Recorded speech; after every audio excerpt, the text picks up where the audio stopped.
அடுத்தபடியாக பார்த்தீங்கன்னா இயக்குனர், நடிகர் மற்றும் சிட்டிசன் அப்படின்னு சொன்னால் புரிஞ்சிடும், சரவண சுப்பையா அவர்களை அன்போடு மேடைக்கு அழைக்கிறோம்.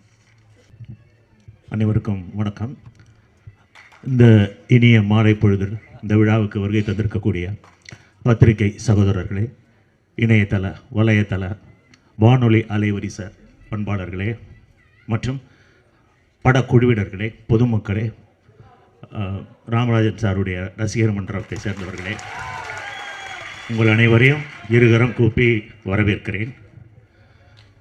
படத்தினுடைய தயாரிப்பாளர் mister Mathi is a very genuine person. ஒரு பியூட்டிஃபுல் காஸ்ட் ப்ரொடக்ஷன்ஸில் இந்த படத்தை ப்ராடக்ட் பண்ணியிருக்காரு. அவர் ஒரு பெரிய சக்ஸஸ் பண்ணணும்.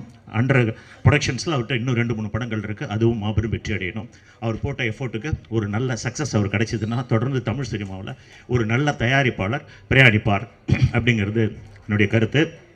2 ராகேஷ் மறைந்திருந்து பார்க்கும் மர்மம் என்ன படம் பண்ண இயக்குனர்னு எனக்கு தெரியாது. ஆனால் என்ன அவர் அப்படி அறிமுகப்படுத்திட்டு பேசினதுக்கப்புறம் தான் அந்த படத்தை பற்றி நிறைய விஷயங்கள் அவரோட ஷேர் பண்ணேன். ரொம்ப ட்ரெண்டில் உள்ள படங்களை அந்த ஜூஸ் எடுத்து பண்ணக்கூடிய ஒரு ஹைலி டேலண்டட் டெக்னீஷியன். அவர் இந்த படத்தை எடுத்துக்கிட்ட விதம் ரொம்ப புதுசாக இருந்தது. தேர்டு இசைஞானி இளையராஜா அவர்களை பற்றி பேசுகிறதுக்கெலாம் எனக்கு வயசும் கிடையாது, அதுக்கான ஒரு தகுதியும் கிடையாது. ஆனால் அவருடைய இசைப்பணியில் இது எனக்கு 4வது படம். விடுதலை 1, 2, நாதமுனி அப்படின்னு சொல்லிட்டு இந்த படம் இன்னும் பிரயாணிக்கணும்னு நினைக்கிறேன். அப்புறம் மக்கள் நாயகன் சார், அவருடைய படங்கள் எவ்வளோ பெரிய சாதனைகளை படைத்திருக்கு அப்படிங்கிறத ரவிக்குமார் சார் ஓப்பனாக சொன்னார். சூப்பர் ஸ்டார் ரஜினிகாந்த் சாரே அவருடைய படம் ரிலீஸ் அப்போ பயப்படுவார், என்ன சார் இப்படி ஒரு மாசு இருக்குது அப்படின்னு சொல்லியிருந்தேன்.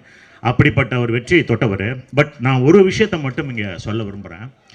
ஒரு மேஜிக்கல் மூமெண்ட் இல்லாமல் எந்த விஷயமுமே நடக்காது. இந்த படத்தில் அந்த அதிசயம் எப்படி நடந்துச்சுன்னா, ஒரு சில பேரால் நடந்திருக்கு. 25 வருஷத்துக்கு அப்புறம் ராமராஜன் சாரும் இசைஞானியும் ஒன்றா இருந்ததுக்கு காரணம், 15 வருடத்திற்கு பிறகு கிட்டத்தட்ட ராமராஜன் சார் மீண்டும் திரையில் தோன்றதுக்கான காரணம், 7 வருடங்களுக்கு பிறகு இயக்குனர் ராகேஷ் மறுபடியும் இந்த படத்தை இயக்க காரணம், மதி அவர்கள் இவ்வளவு பிரம்மாண்டமான பொருட்செலவில் இந்த படத்தை இயக்க காரணம் ஸ்கிரிப்ட், ஒரு கதை. கதாசிரியர் கார்த்திக்குமார் ஓகே, அவருடைய கதையை எப்படி எடுத்துக்கிட்டு வேலை வாங்கணுங்கிறது தெரிஞ்சு ராகேஷ் அப்படி ஒரு எஃபோர்ட் போட்டு ரொம்ப டெக்னிக்கலாக சவுண்டை எடுத்தார். எடுக்கிற கூட நான் கேட்டேன், இது மக்கள் நாயகன் படம் மாதிரியே இல்லையப்பா, மேக்கிங்ஸ் பயங்கரமாக இருக்கே அப்படின்னு. அவர் இங்கே உட்காந்தப்போ சரி ஃபோன்லேயும் சரின்ட்டோன்னு சொல்லுவார், சார் சிட்டிசன் நீங்கள் சாமானியனை வாழ்த்தணுன்னு. ஆக்சுவலாக சாமானியனே ஒரு நல்ல சிட்டிசன் தான் வச்சுக்கோங்களேன், அதை நம்ம ஒன்று வாழ்த்தணுன்னு அவசியம் இல்லை. பட் என்னென்னா இது ஒரு நல்ல அற்புதமான இந்த மொமெண்ட் ஒரு கதையை நம்புகிற எந்த ஒரு தயாரிப்பாளரும் தோத்ததா சரித்திரமே இல்லை. ரவிக்குமார் சார் கூட நிறைய கதைகள் வாங்கி தான் பண்ணியிருக்காங்க. அந்த மாதிரி இந்த கதை அதுக்கான ஒரு களத்தை ஏற்படுத்திச்சு. இன்னொரு விஷயம் நான் கார்த்திக்குமார்கிட்ட இந்த ஸ்கிரிப்ட் ரைட்டர்ட்டையும் இவர்கிட்டையும் டப்பிங் முடிஞ்ச ஒரு வாட்டி கேட்டேன், என்ன சங்கர நாராயணன் ஒரு பேர், பொதுவாக சார் பேர் முத்தையன், ராமு தம்பி, இப்படி ஒரு கிராமத்து பேராக இருக்குமே அப்படின்னு சொன்னேன். அதுக்கு இவர் சொன்ன காரணம் படத்தில் பாருங்கள் செமையாக இருக்கும். கார்த்திக்குமார் சொன்ன காரணம் எங்கள் தாத்தா பேர் அப்படின்னாரு. எப்பயுமே கற்பனையை விட உயிரோட்டம் உள்ள நிஜம் பிரதிபலிக்கிறப்ப அது மாபெரும் வெற்றியை பெறும். அந்த விதத்தில் இந்த படக்குழுவினருக்கு என்னுடைய மனமார்ந்த நன்றிகளை தெரிவித்து படம் மாபெரும் வெற்றி அடைய வாழ்த்துகிறேன், வணங்குகிறேன். நன்றி, வணக்கம். Thank you sir. அடுத்தபடியாக PRO யூனியன் தலைவர் விஜய் முரளி அவர்களை பேச அழைக்கிறோம். எல்லாருக்கும் வணக்கம். 1991 நான் நம்ம PRO பண்ணிகிட்டு இருக்கும்போது நிறையா ப்ரொடியூசர்ஸ் வருவாங்க டேட்டு கேட்டு. அப்போ நான் ராமராஜன் சார்கிட்ட போயிட்டு இந்த மாதிரி டேட்டு கேட்குறாங்க சார், 2-3 படத்துக்கு வாங்கி கொடுத்தேன். அப்போ கேட்டார், நீ வாங்கி கொடுக்குறவனுக்கு என்ன பிரயோஜனம்னு கேட்டார். இல்லை அந்த படத்துக்கு PRO பண்ணுவோம் அப்படின்னேன். அது மாதிரி 2 ஃப்ரெண்ட்ஸு வந்தாங்க, அவங்கள கூட்டு கொண்டு போய் நான் டேட்டு கேட்டேன். அப்போ சொன்னார், விஜய் முரளியை நீங்கள் பார்ட்னராக சேருங்கன்னு உங்களுக்கு டேட்டு தரேன் அப்படின்னாரு. அப்படி ஒரு படம் பண்ணேன், மில் தொழிலாளின்னு ஒரு படம். அந்த படத்தில் ஒரு டைரக்டரை ஃபிக்ஸ் பண்ணோம். அந்த டைரக்டர் கதை சொல்கிறதுக்கு ரொம்ப இதாகிடுச்சு, அந்த கதை சரியாக பிடிக்கல அவருக்கு. அப்போ நான் ஒரு ஐடியா சொன்னேன் அவர்கிட்ட, சார் நீங்கள் எம்ஜிஆர் ரசிகர், எம்ஜிஆரையே அதாவது ஒரு டைரக்டர் நினச்சா தான் ஒரு நடிகை நடிக்க முடியும். ஆக்ஷன் ஒன்று நடிப்பாங்க, கட்டுனா நிறுத்திடுவாங்க. அந்த மாதிரி எம்ஜிஆரையே ஷார்ட்கட் சொன்னேன். ஒரு ஜெகநாதன் இதயக்கு நீ படத்தை டைரக்டர் ஃபிக்ஸ் பண்ணுவோம் சார்னு. நல்ல ஐடியா பேசுங்கன்னாரு. அப்புறம் போய் ஜெகநாத் சார்கிட்ட பேசினோம், அவர் ஓகேன்னாரு. மில் தொழிலாளின்னு ஒரு படம் தேவா மியூசிக்கில் அன்றைக்கி நிறைய ஆர்டிஸ்ட் நடித்தாங்க. அந்த படம் அன்றைக்கி மே மாதம் 18ஆம் தேதி 1991 ரிலீஸ் ஆச்சு. அப்போயே 50 நாள் ஓடிச்சு. என்னை தயாரிப்பாளராக்கி அழகுபடுத்தியவர் மக்கள் நாயகன் ராமராஜன் அவர்கள். ஏன்னா அவர் படங்கள்லாம் நிறையா நான் பிஆர்ஓ பண்ணியிருக்கேன். அவர் அசிஸ்டன்ட் டைரக்டராக இருக்கும்போது நான் வந்து அசிஸ்டன்ட் பிஆர்ஓ வந்தேன் கிளாமர் கிருஷ்ணமூர்த்திக்கிட்ட. அதுக்கப்புறம் அவர் டைரக்டர் நடிகர் ஆனார், நான் அப்படியே ப்ரொடியூசரு அப்படியே ஆகிட்டேன். எதுக்கு சொல்ல வரேன்னா, நல்ல மனசுக்கு சொந்தக்காரர் ராமராஜன். அதாவது யாரையும் கெடுக்கணும், கெட்டு போகணும், நல்லா இருக்கக்கூடாதுன்னு நினைக்காத ஒரு பாசிட்டிவ் எனர்ஜி எப்பயுமே உண்டு. யாராவது அவரை பற்றி தப்பாக சொன்னால் கூட பரவாயில்ல, விடுமுறை பரவாயில்ல அப்படின்றவர் அவர். அதனால தான் இப்போ சரவண சுப்பையா சார் சொன்ன மாதிரி, ரவிக்குமார் சார் சொன்ன மாதிரி 25 வருஷம் கழிச்சும் இன்றைக்கி இந்த க்ரௌடு வந்து நிற்கிறீங்கன்னா அது அவர் மேலே உள்ள ஒரு அபிமானம் தான். ஏன்னா இன்றைக்கி இருக்கிற ஆர்டிஸ்ட்டுங்களுக்கெல்லாம் பார்த்தீங்கன்னா அன்றைக்கி ஆடியோ ஃபங்க்ஷனும் எதுவும் நடந்தால் கூட யாரும் வரமாட்டேங்கிறாங்க, அவங்களால கூட்டவே முடியல. ஆனால் நீங்கள்லாம் வந்து சொந்த செலவு போட்டு வெளியூர்லேருந்து இங்கே வந்திருக்கீங்கன்னா, அவங்க செலவு பண்ணி வந்திருக்கீங்கன்னா அது வந்து நீங்கள் அவர் மேலே வச்சுருக்க ஒரு பாசம். அதே மாதிரி இவரை வந்து இன்றைக்கி எல்லாமே கரண்ட்டில் இருக்கிற ஹீரோன்னு சொல்லி கேட்டுட்டு போய் ஆர்டிஸ்ட்டை கூப்பிட்டு படம் பண்ணுவாங்க. ஆனால் மதி வந்து ராமராஜனோட உண்மையான ரசிகராக இருக்கிறதுனால அவரை வச்சு ஒரு படம் பண்ணியிருக்கிறாங்க. அவருக்கு நம்ம பாராட்டு தெரிவிக்கணும். அதே மாதிரி இளையராஜா சாரையும் ராமராஜா சாரையும் பிரிக்க முடியாது. சேர்ந்த படங்கள் எல்லாமே பெரிய ஹிட்டு சாங்கெல்லாம். இப்போ நானும் ஒரு படம் பண்ணிகிட்ருக்கேன். ஏன்னா இளையராஜா, எம்ஜிஆர், சிவாஜி, கலைஞர், ஜெயலலிதாலாம் ஒரு லெஜண்ட்டு. அவங்க கூட ஒர்க் பண்ணுறது ஒரு பெரிய வரவம், ஒரு பாக்கியம். அது மாதிரி இளையராஜா சார் மியூசிக்கில் இப்போ நான் ஒரு படம் பண்ணிகிட்ருக்கேன். ஸ்ரீகாந்த் ஹீரோ, தினஸ்ரீன்னு ஒரு படம் பண்ணுறேன். அதுக்கு வந்து ராமராஜா சாரை வச்சு நான் உள்ளே நுழைஞ்சேன். அதுக்கு இந்த நேரத்தில் ஒரு நன்றி தெரிவிச்சுக்கிறேன். இந்த படம் சாமானியன் படம் வந்து மிகப்பெரிய வெற்றியடைய எல்லாம் அல்ல இறைவனை வேண்டி விடைபெறுகிறேன். நன்றி, வணக்கம். அடுத்தபடியாக லியோ சிவா அவர்களை பேச அழைக்கிறோம். என ஈன்ற தாய் தந்தையரை வணங்குகிறேன். மேடையில் வீட்டில் இருக்கும் அனைத்து ஆண்டோர் சான்றோர் அனைவரையும் வணங்கி, ஆக்சுவலாக இந்த படத்தில் நான் எப்படி உள்ளே வந்தேன் அப்படின்னா, இதே மாதிரி ஒரு டீசர் லான்ச் வந்து டி நகரில் இருக்க கிருஷ்ணவேணி தேட்டரில் நடக்குது. அப்போ வந்து என் ஃப்ரெண்டு ஒருத்தர் மூலிமா நான் ராமராஜன் சாரை பார்க்கணும் அப்படின்றதுக்காக அந்த தேட்டருக்கு நான் டீசர் லான்ச்சுக்கு போயிருந்தேன். அப்போ தான் மதி சாரை வந்து நாங்கள் மீட் பண்ணப்போ கை கொடுத்துட்டு நான் டீசர் லான்ச்சில் ஒரு ஓரமாக உட்காந்து டீசர் லான்ச் நான் பார்த்துட்டு ரொம்ப நல்லா அருமையாக இருந்துச்சு. ஏன்னா இசைஞானியும் மக்கள் நாயகனும் ரொம்ப வருஷம் கழிச்சு சேர்றாங்க, இதெல்லாம் நேரில் பார்க்கணும் அப்படின்னு சொல்லி நேரில் போயிருந்தேன். அப்போ மதி சார் என்னை பார்த்துட்டு அப்போ அதோடு அது முடிஞ்சிருச்சு. அடுத்து ஒரு நாள் எனக்கு ஒரு கால் வந்துச்சு ஒரு அன்னோன் நம்பர்லேருந்து. அப்போ அட்டன் பண்ணப்போ மதி சார் தான் பேசுனாங்க. நான் இது மாதிரி மதியழகன் ப்ரொடியூசர் பேசுகிறேன் தம்பி, இது மாதிரி இந்த ஸ்கிரிப்டுக்கு வந்து ஒரு முக்கியமான ஒரு ரோல் இருக்குது, நீங்கள் தான் பண்ணணும் அப்படின்னு சொல்லி கேட்டாங்க. கேட்கும்போது அதுவாக வந்து நமக்கு கிடைக்கும்போது வேணான்னு யாராவது சொல்லுவாங்களா? அதுவும் மக்கள் நாயகன் கூட அவர் மருமகனாக ஒரு கேரக்டர் பண்ணுற வாய்ப்பு வந்து கிடைக்கும்போது எதுவுமே கேட்கல. சார் நான் கண்டிப்பாக அதை நான் பண்ணிடுறேன் சார் அப்படின்னு ஃபஸ்ட்டு அவங்கள்ட்ட நான் சொன்னதுக்கப்புறம், இயக்குனரை நீங்கள் மீட் பண்ணுங்கள். ஃபஸ்ட்டு எனக்கு ஸ்டோரி சொன்னது மதி சார் தான். இந்த வாய்ப்பை கொடுத்த மதி சாருக்கு என்னுடைய முதல் நன்றியை நான் தெரிவிச்சுக்கிறேன். இங்கே இரண்டாவது நான் இயக்குனர் போய் நேரில் சந்திக்கிறேன். என்னை பார்த்தோன்னே சொல்கிற முதல் வார்த்தை, மண்மனம் மாறாத முகம் யா அப்படின்னாங்க. ரொம்ப சந்தோஷமாக இருந்துச்சு. அதே மாதிரி மண்மனம் மாறாமல் இந்த படத்தை வந்து எடுத்து கொடுத்துருக்காங்க. அந்த படைப்பை பார்க்கும்போது உங்களுக்கே தெரியும், ரொம்ப அழகாக எடுத்திருக்காங்க. உண்மையிலேயே பயந்துட்டு தான் போனேன் எப்படி இருக்கும் அப்படின்ட்டு. ஆனால் ரொம்ப அழகாக தத்ரூபமாக ரொம்ப அழகான ஒரு வாழ்வியலை வந்து கொடுத்துருக்காங்க. ஸோ வந்து இந்த படத்தில் நான் பண்ணுறது எனக்கு மிக மிக பெருமையாக நான் நினைக்கிறேன். அது எல்லாத்தையும் மீறி ராஜா சார் காலேஜ் படிக்கும்போது ஒரு 150 ரூபா ரேடியோ அதை ரூமில் ஒரு ஓரமாக ஜன்னல் ஓரமாக வச்சு சரியாக கேட்காது. அந்த ஆண்டனாவில் வந்து ஒரு வயரை மாட்டி மேலே மாடியில் போய் பண்ணால் தான் கேட்கும். அந்த மாதிரி மாட்டி தான் இளையராஜா பாட்டு எப்போவுமே ரூமில் ஓடிக்கிட்டே இருக்கும். எங்களுக்கு வந்து சாப்பாடு தண்ணி எல்லாமே இளையராஜா சார் சாங்க தான். அப்படி இளையராஜா சாரோட எல்லாருமே வெறியர்கள் தான், அது நம்ம எல்லாருமே சொல்ல தேவையில்ல. அப்படிப்பட்ட வெறியை நான் இருந்தேன். நான் வந்து இன்றைக்கி நம்ம நடிக்கிற படத்துக்கு ராஜா சார் நம்ம முகத்தை பார்த்து ஒரு மியூசிக் போடுறாங்க அப்படின்னு நினைக்கும் போது எனக்கு அப்படியே புல்லரிக்குது. இன்றைக்கி சார் வருவாங்க, என்னென்னமோ பேசணும்னு சொல்லி வச்சுருந்தது எல்லாமே எனக்கு பிளைண்ட் ஆயிடுச்சு. அப்படியே சுத்தமாக என்ன பேசுறதுனே தெரில. ஸோ ரொம்ப நேரம் எடுத்துக்க விரும்பலை. இந்த படத்தில் வந்து எனக்கு நிறைய உறவுகளை சம்பாரிச்சிருக்கேன். ஏன்னா அவருக்கு மருமகனாக இந்த படத்தில் பண்ணியிருக்கேனே தவிர எப்போவுமே ஒரு வாயார அப்பான்னு தான் கூப்பிட்றேன் நான் மக்கள் நாயகனை. எந்த ஒரு விஷயமா இருந்தாலும், இப்போ முந்த நாள் வந்து அப்பாவுக்கு பிறந்த நாள், அதுக்கு கூட கால் பண்ணும்போது நான் அப்பா எப்படிப்பா இருக்கீங்க, தம்பி நல்லா இருக்கேன் தம்பி எப்படி இருக்கீங்க நீங்கள், அப்பா எப்படி இருக்காங்க, அப்பா கொடுங்க ஃபோனை கொடுங்க அப்படின்னு சொல்லி அவ்வளோ ஒரு ஒரு ரொம்ப எளிமையான நம்மலாம் வியந்து பார்க்குற ஒரு மனுஷன் வந்து இவ்வளோ சாதாரணமாக பேசுவாரா அப்படின்றத நேரில் நான் பழகினப்போ தான் எனக்கு தெரிஞ்சுச்சு. ஸோ வந்து ஒரு மனுஷன் வந்து பெரிய மனிதனாக ஆகிறதுக்கு மிக முக்கிய காரணம் தன் எளிமை தான் அப்படிங்கிறத வந்து நான் அவர்கிட்ட வந்து நான் கற்றுக்கிட்டேன். ஸோ எல்லாருக்குமே என் கூட எனக்கு இந்த படத்தில் அப்பாவை பண்ணுறக்க எம்எஸ் பாஸ்கர் சார், ராதா ரவி சார், என்னோட கோ ஆர்டிஸ்ட் நக்ஷா ரொம்ப நல்லா பண்ணிருக்காங்க. இது அவங்களுக்கு முதல் படம். அவங்க வந்து இது மாதிரி இன்னும் மென்மேலும் வெற்றி படங்களில் வந்து நடிக்கணும்னு சொல்லி இந்த இடத்துல நான் விஷ் பண்ணுறேன். ஸோ எல்லாருக்குமே நன்றி. எனக்கு யாரை சொல்லணும்னு தெரியல. ஸோ இந்த படத்தில் ஒர்க் பண்ண அனைவருக்கும், அசிஸ்டன்ட் டெக்னீஷியன்ஸ் எல்லாருக்குமே நன்றி. நான் யாராவது விட்டுருந்தா என்னை மன்னிச்சிருங்க. ஸோ வந்து இந்த படம் வந்து ஒரு மாபெரும் வெற்றி படமாக வந்து வர்றதுக்கு என்னுடைய பெரிய வாழ்த்துக்களை தெரிவித்து நன்றி குறிப்பிடுகிறேன். தேங்க்யூ. அண்ட் அடுத்தபடியாக கேஆர் வெங்கட் அவர்களை பேச அழைக்கிறோம். அனைவருக்கும் மாலை வணக்கம். இந்த சாமானியன் இசை வெளியீட்டு விழாவில் கலந்து கொள்வதற்கு நான் மிகவும் மகிழ்ச்சி அடைகிறேன். இந்த சாமானியன் வெற்றி விழாவில் மிகப்பெரிய ஜாம்பவான்கள் அமர்ந்திருக்க இந்த மேடையில் எனக்கும் ஒரு வாய்ப்பை ஏற்படுத்தி கொடுத்துருக்க தம்பி மதி அவர்களுக்கும், ப்ரொடியூசர் மதி அவர்களுக்கும், அவர் எப்பயுமே விடாமுயற்சி, ஒருத்தரை வந்து ஃபாலோ பண்ணிக்கிட்டே இருப்பார்.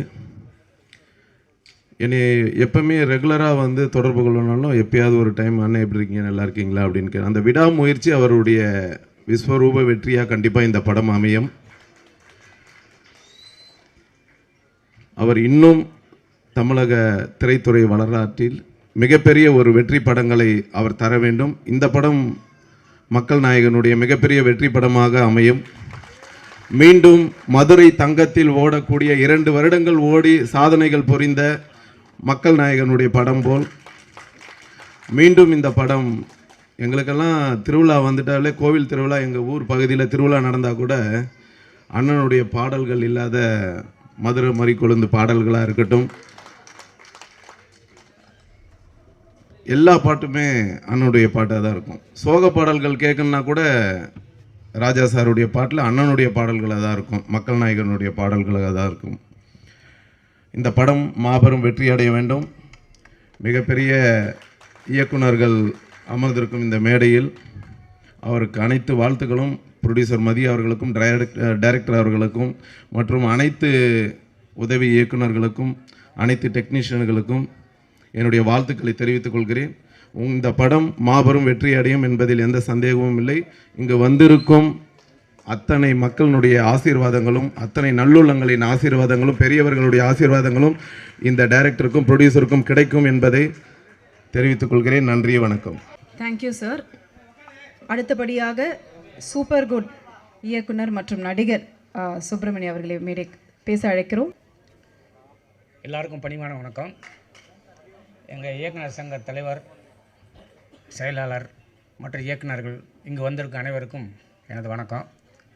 என்ன ஒரு வருத்தமான செய்தினா, சமீபத்தில் சில தமிழ் படங்கள் சரியாக ஓடலன்னு சில குறை இருக்குது.